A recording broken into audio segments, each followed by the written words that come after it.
We are live in 3, 2, 1.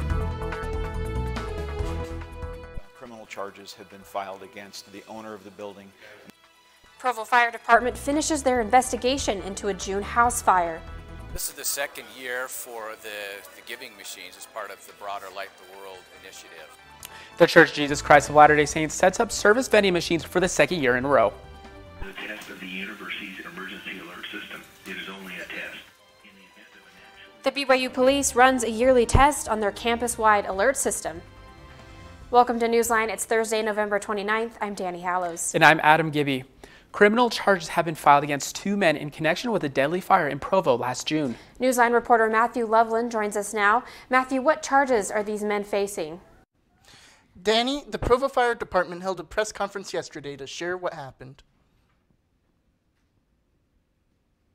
Homer Workman and Kelly Ellis have been charged with the manslaughter of Donna Clegg, a 48-year-old Provo woman who died in the fire with her two dogs. Both men were also charged with reckless endangerment, a Class A misdemeanor for renting an unsafe building for Clegg and her ex-husband to live in.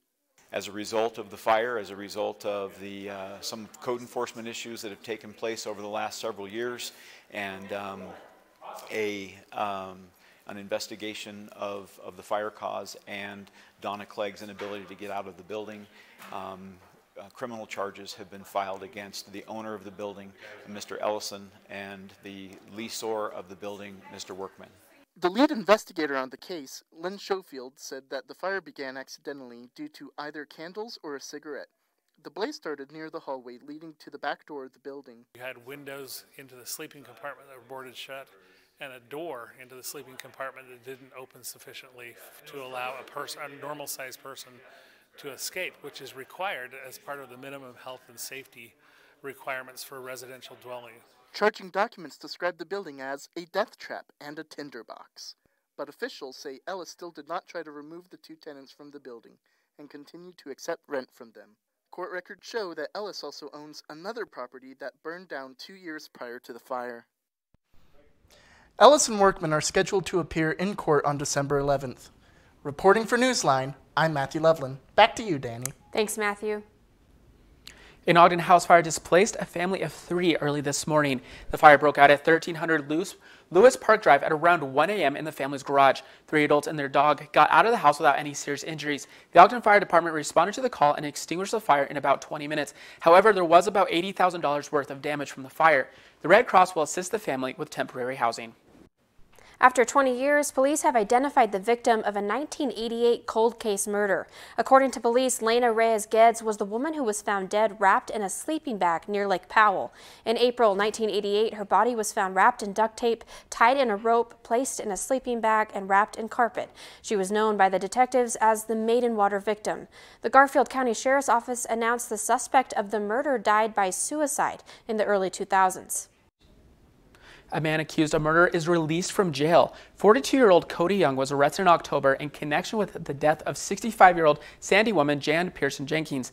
Pearson Jenkins' death is still under investigation. A Young has been released to adult parole. He is required to wear an ankle monitor and is not permitted to leave the state of Utah.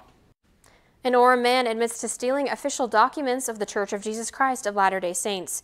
29-year-old Kevin Schuer stole an early 20th century historical photo from Utah State University. In a security video, he's seen putting the photo into his laptop case. He also admitted to stealing rare books and documents from Brigham Young University's library. Investigators believe Schuer's intent was to steal the rare items for a profit. He could spend up to 10 years in prison if he is convicted. Just an hour ago, BYU police tested the Y Alert system. Y Alert is a system that is used to alert students and staff when an immediate or threat or dangerous event is happening on campus. Newsline reporter Haley Davis is live on campus right now. Haley, how did the test go? The test went well this morning, but the system is actually tested 3 times a day with a smaller group of students. However, the campus-wide test happened today. Police Department says it is important to frequently test the Y Alert system. The system uses text messaging, email, Twitter, overhead PA systems, and the BYU mobile app. We do it primarily for 2 reasons. Again, first off, to make sure that the system is functioning. The second thing is it's a general reminder for people to subscribe. All students and faculty should have received an email last Monday regarding the Y-Alert test this morning. The email was a reminder for people to subscribe by making sure their information is updated. Yeah, I did get the BYU email, and I'm excited to be part of the Y-Alert test tomorrow. Read through the email, updated my information, I'm good to go. I'm really excited that BYU is doing this. I think it's a great idea, and I think it's going to help the students feel a lot safer. Goodman says the mission of BYU Police Department is to keep people safe by teaching them how to protect themselves, their property, and detect crime. An extension of the BYU Police mission statement can be found on campus through emergency boxes, security cameras, and the use of the Safe Walk feature of the BYU mobile app. Goodman says these features are here to help students and staff know that campus police are ready to help in any way. BYU Police says it is important to be prepared for any situation that may arise on campus, but police hope they never need to use the Y-Alert for a real crisis. For more information on what to do in case of an emergency, visit their website, police.byu.edu. Reporting for Newsline, I'm Haley Davis. Thanks, Haley. A group of BYU students are using their classroom skills on real-world projects to make an impact in the community. Cameron Hussein has more information on Grantwell, a graduate student-led organization which advises nonprofits and foundations on how they should donate their funds.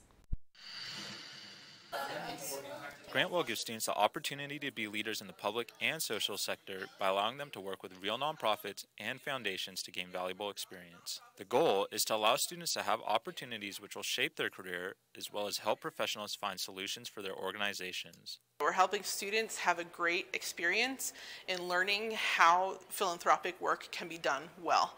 And that's our tagline. We want to help organizations and students guide, give, and grow. The program first started in 2008 and is the only program of its kind in the country. Over the past 10 years, Grantwell has helped over 300 students give over 30 organizations $35 million in directed givings. Project descriptions range from grant allocations to consulting on program development to evaluating data on how well organizations are achieving desired results.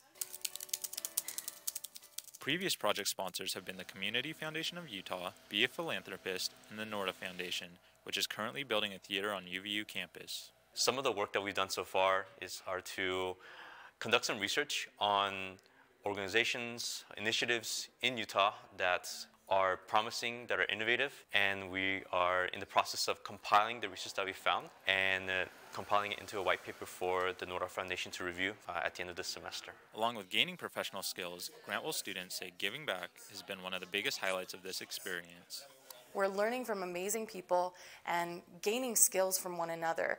We're also a part of a group that really helps to give back to the community and making high-level contacts in foundations, and it could be a really great career launcher and provide that feeling of fulfillment for having given back while a student.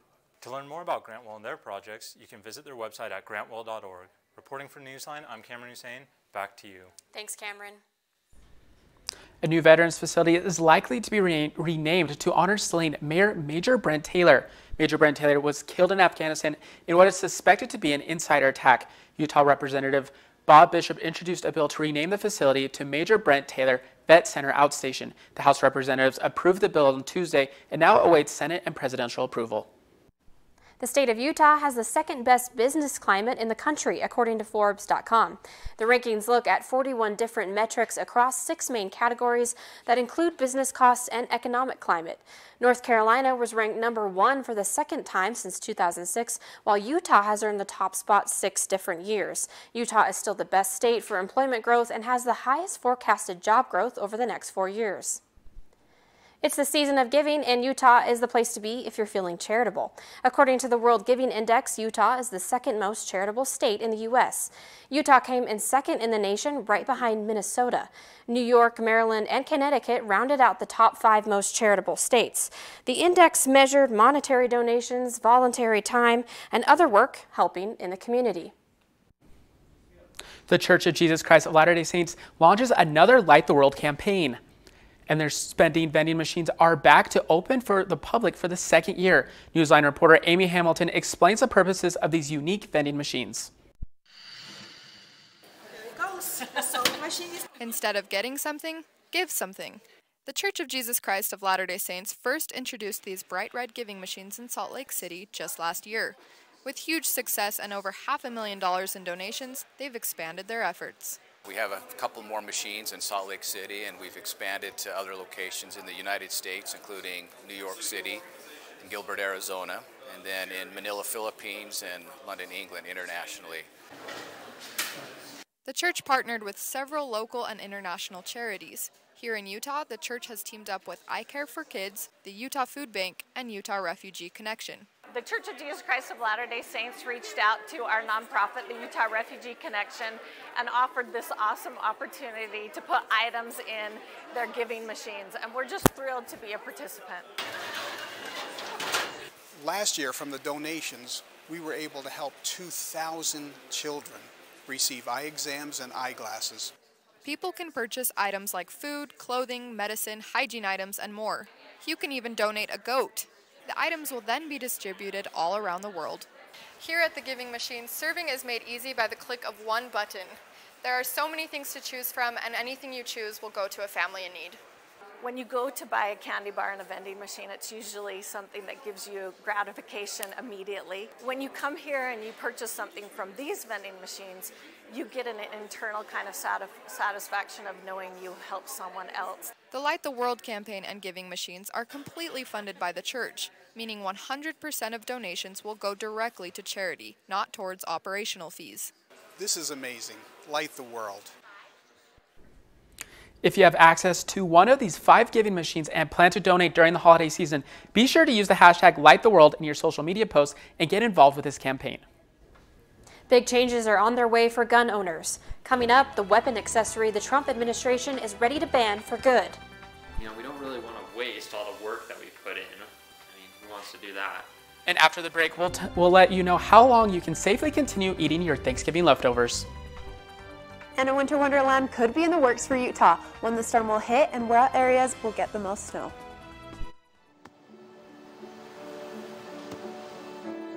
I don't remember how it started. Go to that. Our back and forth. It always came back. Dad! You probably don't remember what you told me, That was perfect. but I heard every word.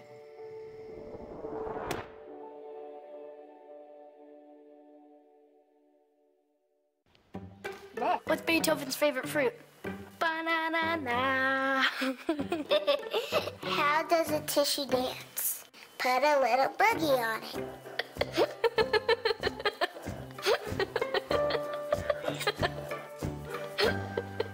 Hey, Bobo, do trees tell each other stories?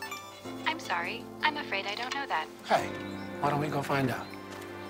Listen.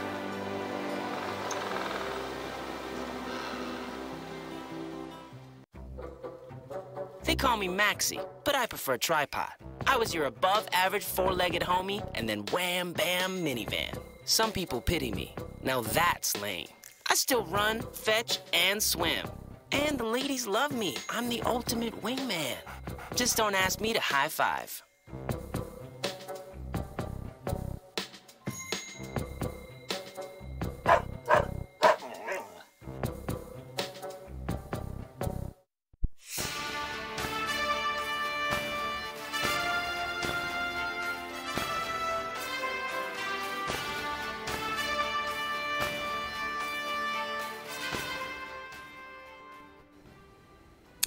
Sources say the Trump administration is set to move forward with a long-promised goal, and it's not the border wall, but rather bump stocks. John Lawrence reports. Change is imminent for some gun owners. This is the bump stock, which takes 4 to 6 minutes to put on, and this is the way it works. Sources say the Trump White House is getting ready to officially ban bump stocks. So we're knocking out bump stocks. I've told the NRA, I've told that bump stocks are gone. President Trump first announced this plan shortly after last year's shooting in Las Vegas that claimed dozens of lives. But despite bipartisan backing, it's been a long process. In order to terminate bump stocks, we have to go through a procedure. We are now at the final stages of that procedure. Bump stocks allow semi-automatic weapons to fire rounds much quicker than usual.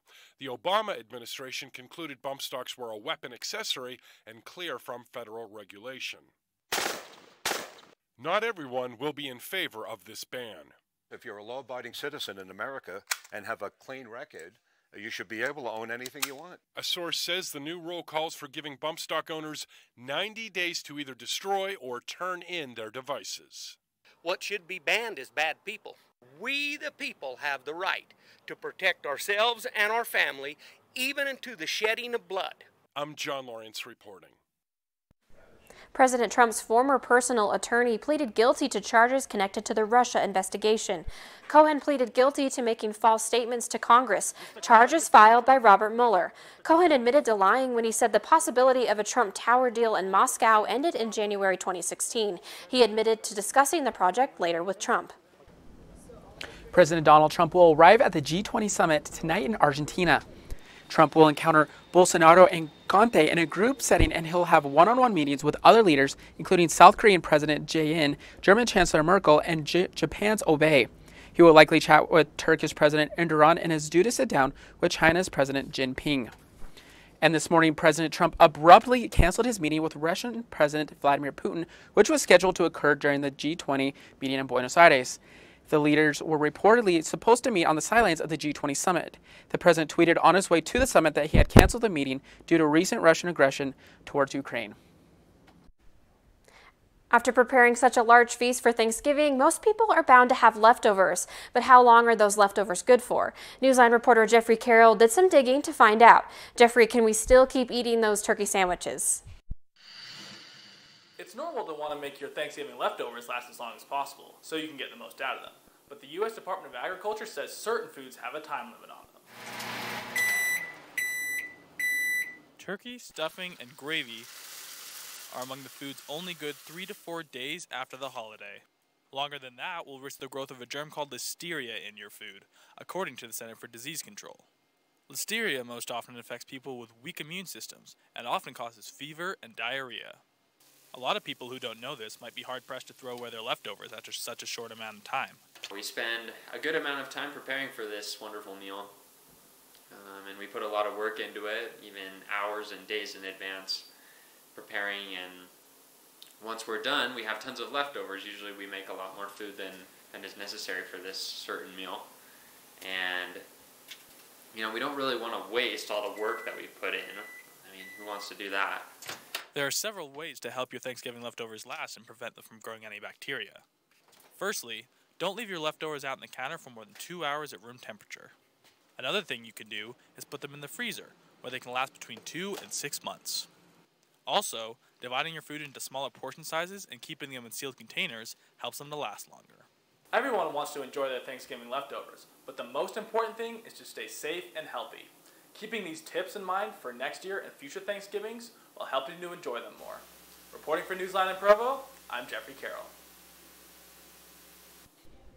Jimmy Fallon's opening monologue on the late night show Tuesday was a bit of a congressman roast, and former Provo mayor and newly elected Utah Congressman John Curtis didn't escape heat. Newsline reporter Jasmine Haroni is here to tell us more. Jasmine.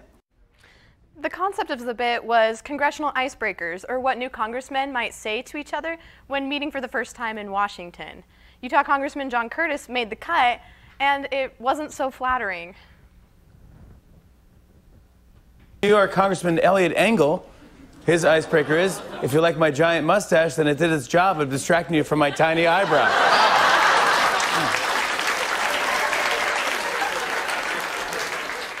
Next up is Utah Congressman John Curtis. His icebreaker is, nice to meet you, my precious.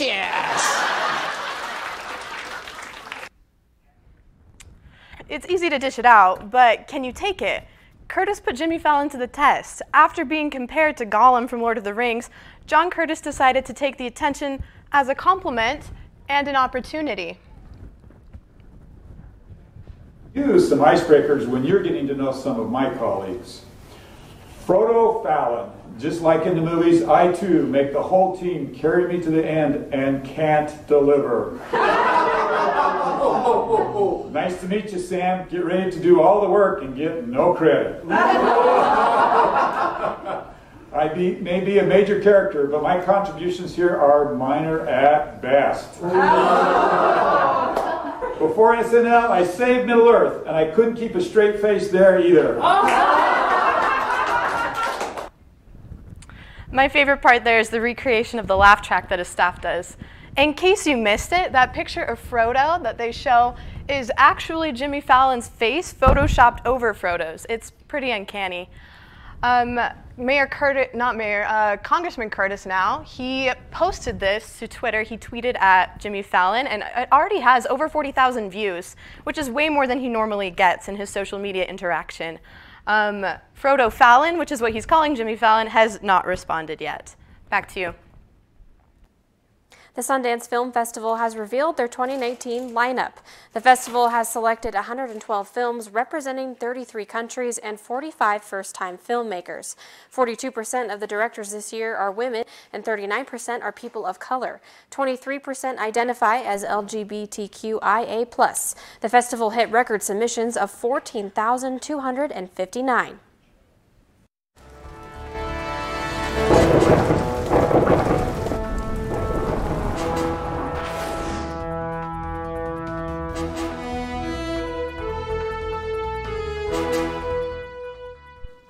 Well, some people will do anything for free food, even sitting through a blizzard. Look at these crazy chicken lovers. They set up camp at Chick-fil-A to win free chicken for a year. Chick-fil-A's latest restaurant opens today in New York, and yes, the first 100 people in line for that grand opening will get a year's worth of chicken sandwiches. Well, here in the state of Utah, we are seeing our own snow flurries. This is a look at Snow Basin Ski Resort. We have some nice fog coming through, and they received 9 inches of snow today. And as you can see here, Park City and Deer Valley saw a nice 2 inches of snow, and Alta and Snowbird at 5 inches. And taking a look at our highs across the state, it is nice and chilly as we welcome that storm moving up through southern Utah and into northern Utah. Salt Lake 42 and Provo at a nice 39 degrees. And a look at our lows, it's nice and chilly across the state, 33 degrees in Logan and 33 degrees in Provo. Let's take a look at our southern Utah forecast. Rain as that storm moves up again up into our northern Utah. It will clear out through the weekend. And as we look at our northern Utah forecast, we have rain and maybe a little bit of snow today. And Friday, we will definitely see some snow, especially in our higher elevations. So now's the time to hit the slopes. We have more ski resorts opening, so definitely go enjoy the cold weather. Thanks. Yeah, thanks, Katie. Yeah. BYU's golf team is bolstering their roster. Who the new recruits are and where they come from. The Jazz make a big trade and make some offensive plays. Who they are getting and who they beat, all when we get back. See on page 4 that the projections need to be earthquake next Thursday. Seriously? Thursday? Can't do that. This is really inconvenient. I have yoga that day. I have no time for this. So. I can't do Thursday, but I can do Friday. Disasters don't plan ahead. You can. Talk to your loved ones about how you're going to be ready in an emergency. Don't wait. Communicate.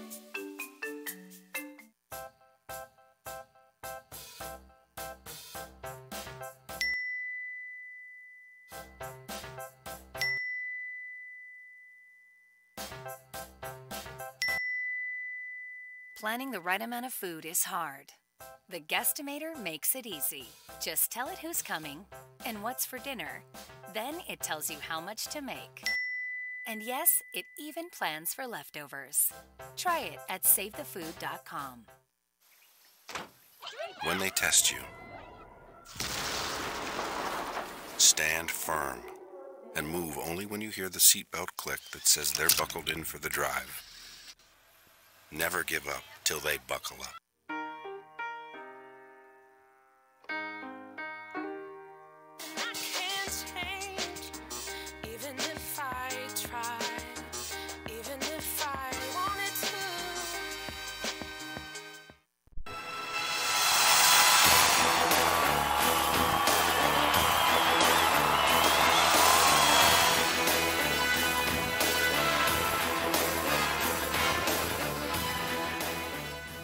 The BYU Cougars lost late last night against the Illinois State Redbirds in overtime. By the end of the second half, the teams were tied at 78. Yoli Childs got 27 points, 16 rebounds, and 6 assists. He was followed by TJ Hawes with 22 points and 8 rebounds. The Redbirds' Phil Fain got 20 points and 10 rebounds. The game ended 92-89 in favor of the Redbirds. BYU men's golf signed 2 Utah natives. They announced yesterday that Cole Ponnick and Zach Jones would be joining the BYU Cougar golf family. Ponnick went to the Junior Ryder Cup in Paris this last September, making him the first BYU signee to do so. And Zach Jones has won 3 of the last 4 state championships, including a win over Ponnick. Ponnick will join the team for the fall 2019 season. Jones will first serve a mission for the Church of Jesus Christ of Latter-day Saints. The Jazz traded with the Cavs for Kyle Korver yesterday.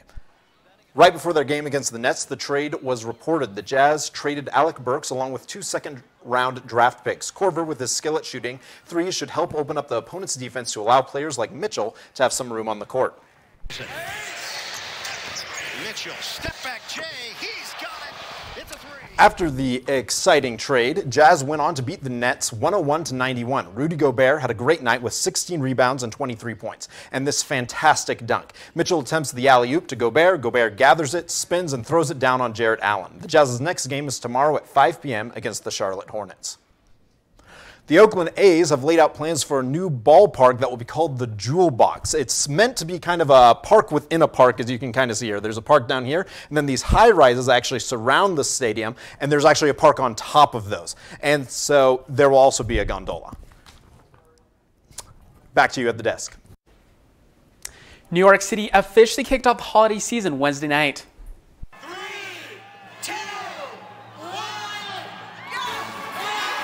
The city lit up its traditional Christmas tree at Rockefeller Center in Manhattan, and the ceremony was star-studded. Diana Ross, John Legend, Kelly Pickler were all there. The tree, that's a beautiful tree. I wish I could fit that in my living room. Yeah, it just seems crazy huge. Thanks for watching. Have a great day.